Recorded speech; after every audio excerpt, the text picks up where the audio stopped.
యెహోవాకు నాకు ప్రత్యక్షమై నాకు సెలవిచ్చెను. గర్భంలో నేను నిన్ను రూపింపక మునుపే నిన్నెరిగి తిని, నీవు గర్భంలో నుండి బయలుపడక మునుపే నేను నిన్ను ప్రతిష్ఠించి తిని, జనములకు ప్రవక్తగా నిన్ను నియమించితిని. అందుకు అయ్యో ప్రభువా యెహోవా చిత్తగించుము, నేను బాలుడనే మాట్లాడుటకు నాకు శక్తి చాలదని నేను అనగా, యెహోవా నాకు ఇలాగ సెలవిచ్చెను, నీవు బాలుడనవద్దు, నేను నిన్ను పంపు వారి యొద్దకు నీవు పోవలెను.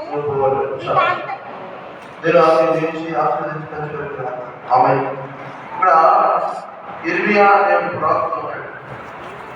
ఇర్మియా అనే ప్రవక్త వాళ్ళ తల్లిదండ్రుల యొక్క ఆధీనంలో ఉన్నాడు. ఇక్కడ దేవుని వాక్యంలో నుంచి ఆయన తండ్రి హిల్కియా, ఆయన ఊరు అనాథోతులో అనే ఊరు, ఆయన ఊరి పేరు. తర్వాత ఇక్కడ ఆయన కాపులో ఉన్నాడు. కాపులో కొద్ది కాలం తర్వాత దేవుడు ఇర్మియాతో మాట్లాడడం ప్రారంభించాడు. ఎప్పుడు మాట్లాడాడంటే బాగున్నాయి ఉండగానే. ఎప్పుడు మాట్లాడాడు ఆయన? బాగున్నాయి ఉండగానే మాట్లాడాడు. ఆ తర్వాత దేవుడు ఎప్పుడైతే మాట్లాడుతున్నాడో ఇప్పుడు ఆయన దేవుని స్వరమిని దేవునితో ఇలా అంటున్నాడు, నేను ప్రభా ఎందుకు నాకు మాట్లాడుతున్నావంటే, దేవుడు అంటున్నాడు, నిన్ను పంపించి చోటుకి నువ్వు పోవలను, నా వాక్యాన్ని నువ్వు చెప్పవలను. అట్లానే ఇర్మియా భయపడ్డాడు. ఎందుకు భయపడాల్సి వచ్చింది అంటే, ఆయన ఇంకా ధైర్యం లేదు. ఆ తర్వాత పరిస్థితిని అర్థం చేసుకున్నంత జ్ఞానము లేదు, వయసు లేదు. ఇలాంటి స్థితిలో ఉన్న ఈ జెర్మియాకు దేవుడు ప్రత్యక్షమైనప్పుడు జెర్మియా దేవుడితో అంటున్నాడు, ఎవరంటే నువ్వా నేను బాలుడు, తర్వాత మాట్లాడడానికి నాకేం కాదు, ఏం లేదు, శక్తి లేదు, ధైర్యం లేదు నువ్వా అంటే. ఈ వాక్యం యొక్క అర్థం ఏంటంటే సరళం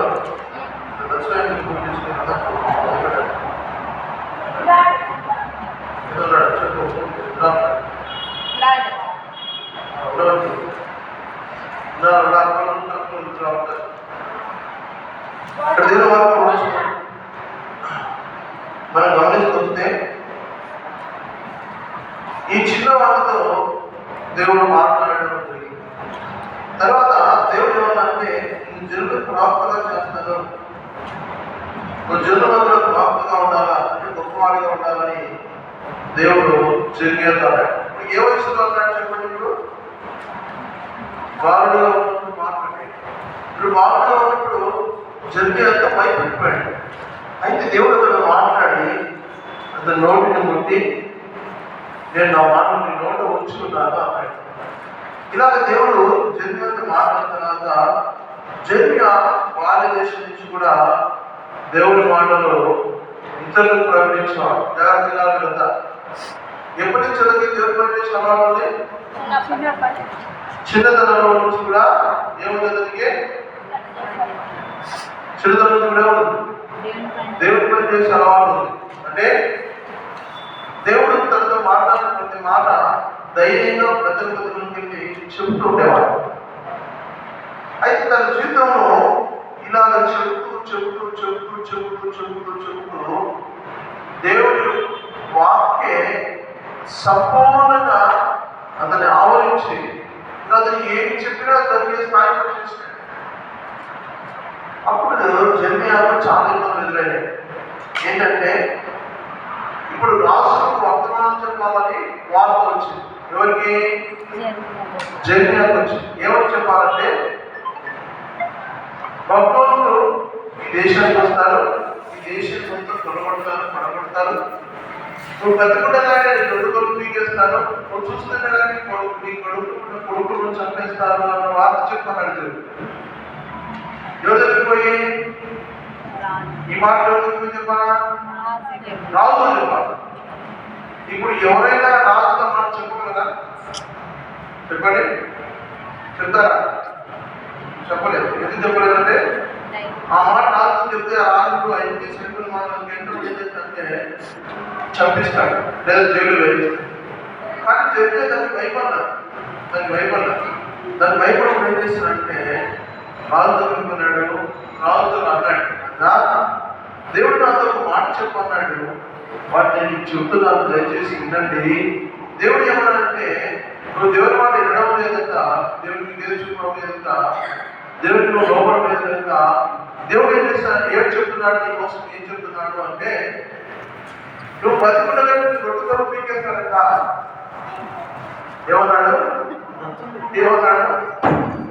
నువ్వు బతికున్నగా ఏం చేస్తాడంట?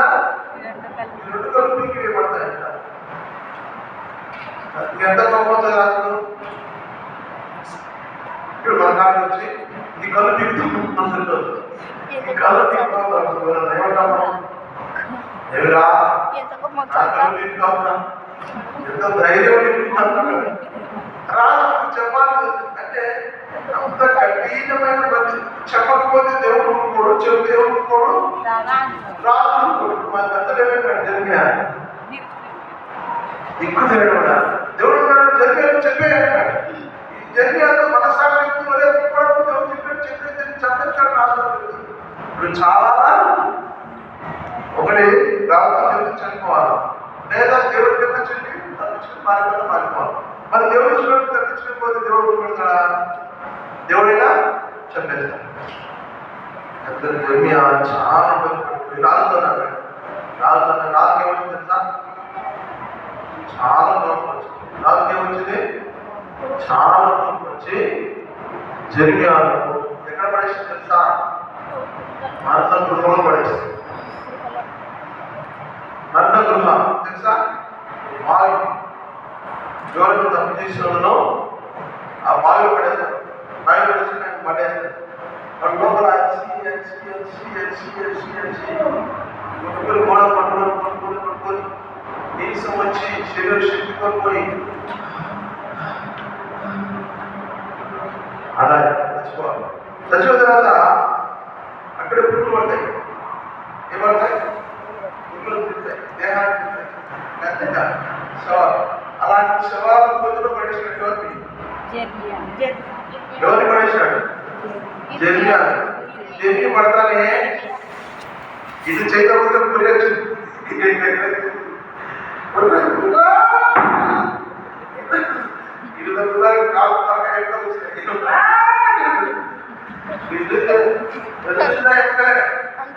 జనంలో ఏమున్నాయి? పురుగులు ఏమన్నా తెలుసా? మనుషుల మాంసం అంతా బుడదగా మారిపోయింది. ఎంత గలీజు వాసన ఉంటారు చెప్పండి. వాసన ఉన్నారు కదా. దేంట్లో ఉన్నాడు? చనిపోయిన శవాల గుహలో ఉన్నాడు. అక్కడే ఇప్పుడు జరిగే ప్రార్థన చేస్తున్నాడు, ఈ వాసన లోపలికి ఏమంటారు? మిమ్మల్ని ఏదైనా ముద్దులు మురికాలు చేయాలి, ఇప్పుడు వాసన కనిపిస్తుంది.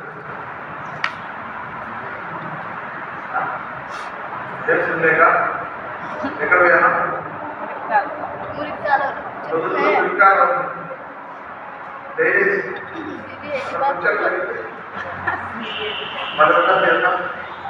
అట్లా అయిపోయింది జరిగే బస్సు. అక్కడే చేర్చాడు. అప్పుడు అక్కడ ఒక నపంసకుడు ఉండేవాడు. అతడు జర్మియాకు చాలా ఇష్టమైనవాడు.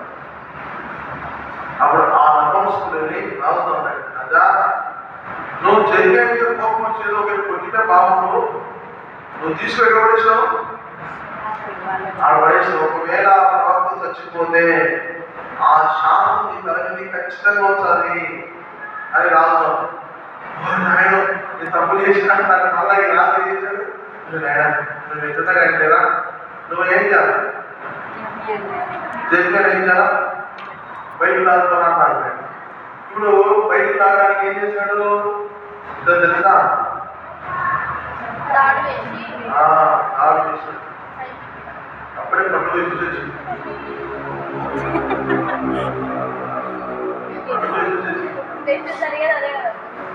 అంటే ఆ ఊళ్ళో చీరలు తీసుకొచ్చినాడు.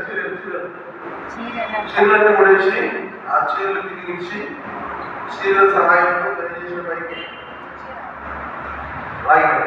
అప్పుడు దేవుడు ఆత్మ తెలుసా, ఏ నపంసులు అయితే తను లాగినాడో ఆ నపంసుకుని గురించి దేవుడు ఏమన్నాడంటే అతన్ని అతని పిల్లలను సర్వకాలంలో కాపాడడం తెలియాలి. ఎందుకు అతన్ని కాపాడని చెప్పండి? ఆ నపంసుకు ఎందుకు కాపాడండి దేవుడు? చెన్నైకి ఏం చేసినాడు?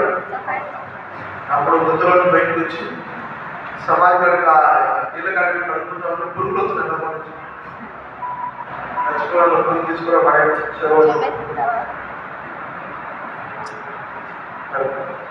ఎందుకు ఈ శ్రమలు అనుభవించాలని చెప్పి అంటే వాళ్ళు నిశ్చయించుకోవడం దేవుడి మీద ఏం చేసేవాడు భయపడతాడు.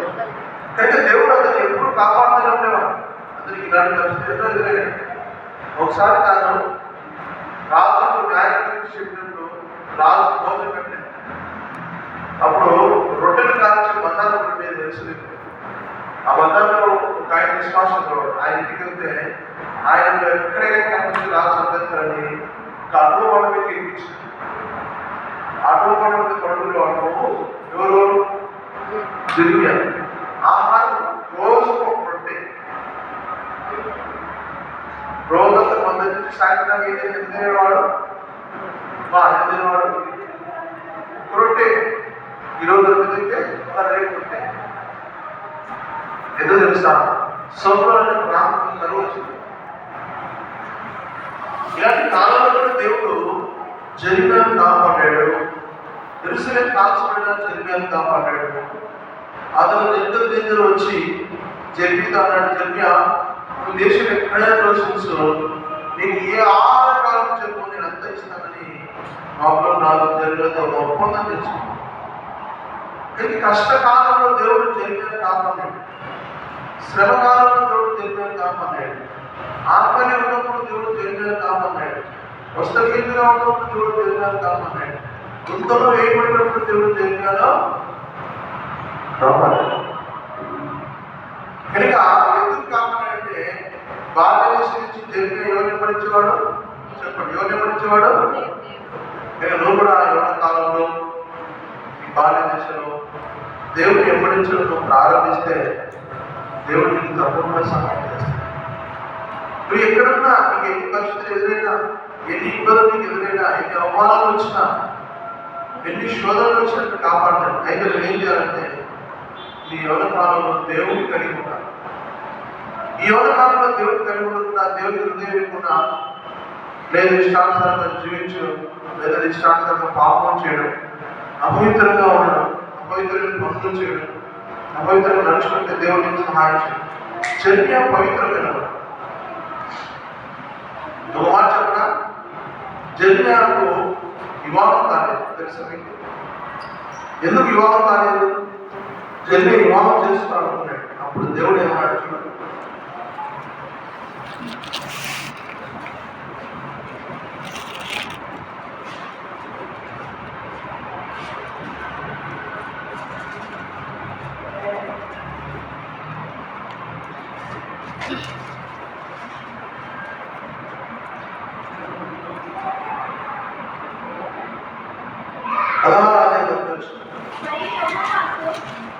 మరి యెహోవాకు నాకు ప్రత్యక్ష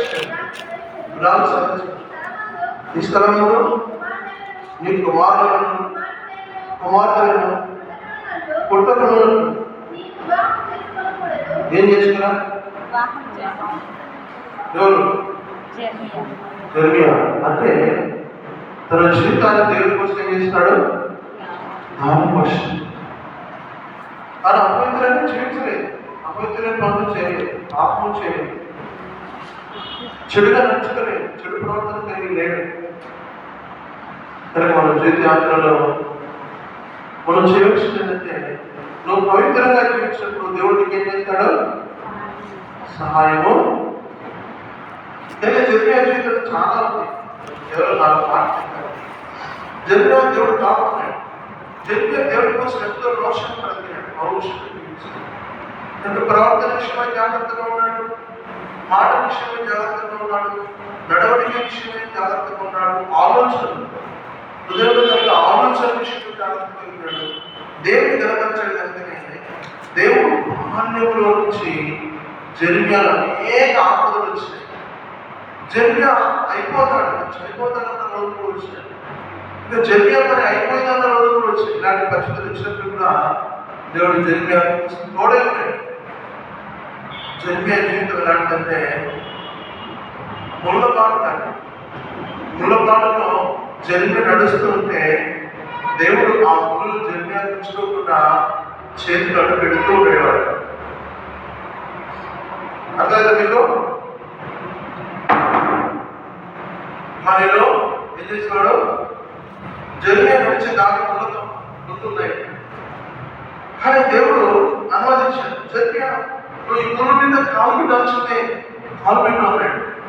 అయితే జెరెమీయా ప్రభా నీ కోసం నేను ముళ్ళ పాటు మీద నడుస్తున్నానని జెరెమీయా ఇలా కాలు పెడితే, దేనిగా ముళ్ళ మీద కాలు పెడితే, ఆ ముళ్ళ మీద కాలు పెట్టక ముప్పే దేవుడు ఏమైనాడు? చీకటి. ఇప్పుడు ముళ్ళు ఎలా పుచ్చుకుంటాయి?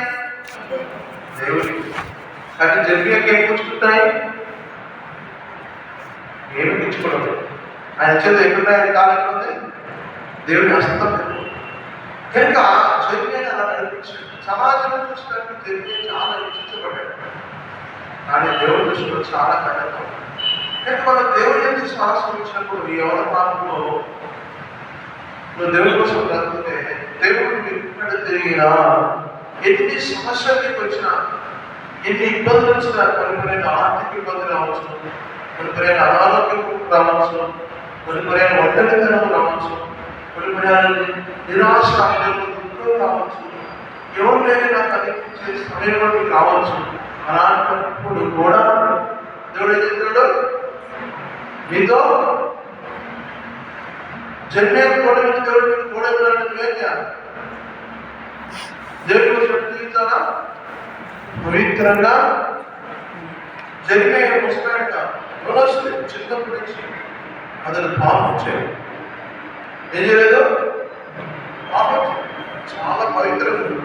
అందుకే బైబిల్లో చాలా మంది ప్రవక్తలు ఉన్నారు.